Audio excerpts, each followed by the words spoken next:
The 10 major causes of failure in leadership. We come now to the major faults of leaders who fail, because it is just as essential to know what not to do as it is to know what to do. 1. Inability to organize details. Efficient leadership calls for ability to organize and to master details. No genuine leader is ever too busy to do anything which may be required of him in his capacity as leader. When a man, whether he is a leader or follower, admits that he is too busy to change his plans, or to give attention to any emergency, he admits his inefficiency. The successful leader must be the master of all details connected with his position. That means, of course, that he must acquire the habit of relegating details to capable lieutenants. 2. Unwillingness to render humble service. Truly great leaders are willing, when occasion demands, to perform any sort of labor which they would ask another to perform.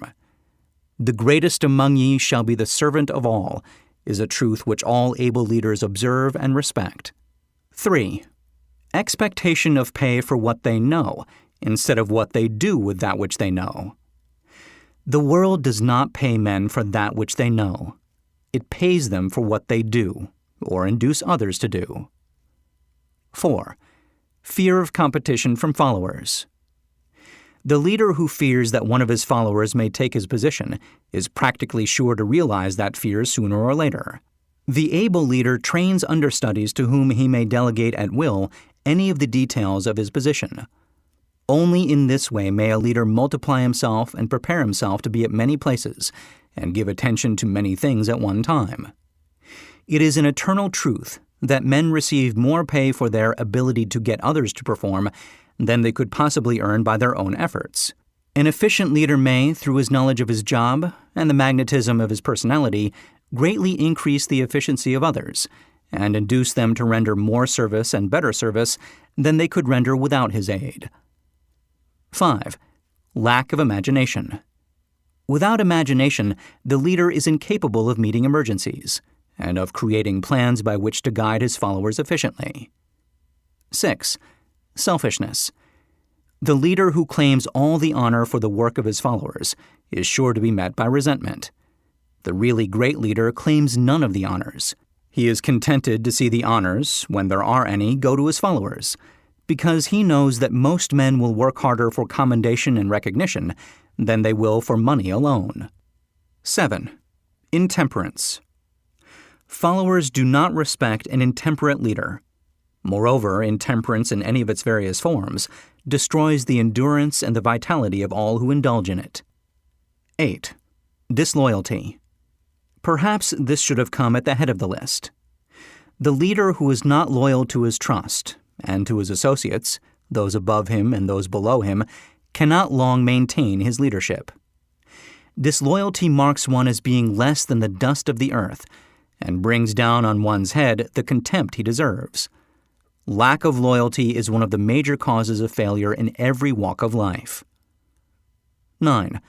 Emphasis of the authority of leadership. The efficient leader leads by encouraging, and not by trying to instill fear in the hearts of his followers. The leader who tries to impress his followers with his authority comes within the category of leadership through force.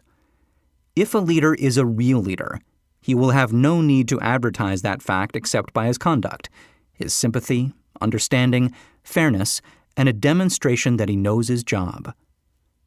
10. Emphasis of title. The competent leader requires no title to give him the respect of his followers. The man who makes too much over his title generally has little else to emphasize. The doors to the office of the real leader are open to all who wish to enter, and his working quarters are free from formality or ostentation. These are among the more common of the causes of failure in leadership. Any one of these faults is sufficient to induce failure. Study the list carefully if you aspire to leadership, and make sure that you are free of these faults. Some fertile fields in which new leadership will be required. Before leaving this chapter, your attention is called to a few of the fertile fields in which there has been a decline of leadership, and in which the new type of leader may find an abundance of opportunity. First, in the field of politics, there is a most insistent demand for new leaders, a demand which indicates nothing less than an emergency. The majority of politicians have seemingly become high-grade, legalized racketeers.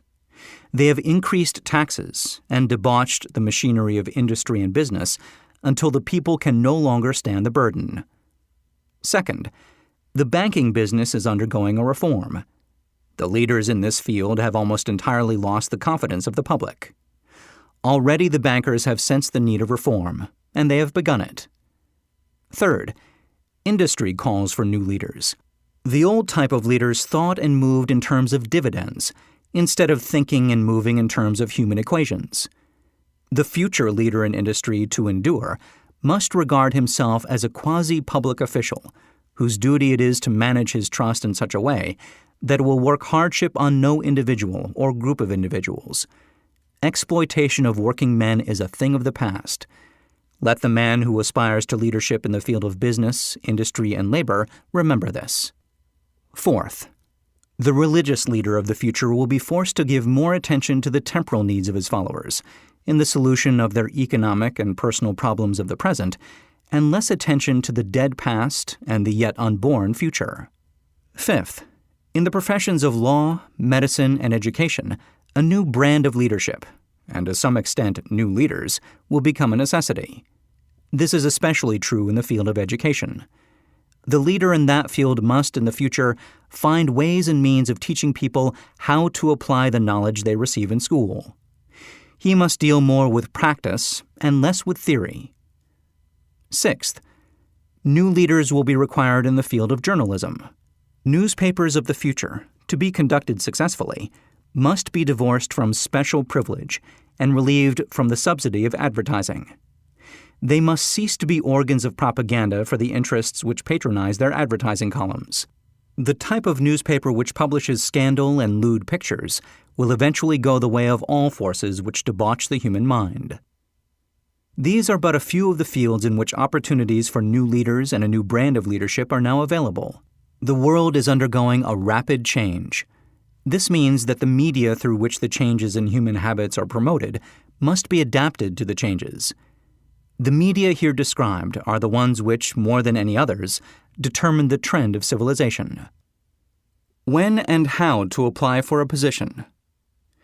The information described here is the net result of many years of experience, during which thousands of men and women were helped to market their services effectively. It can, therefore, be relied upon as sound and practical.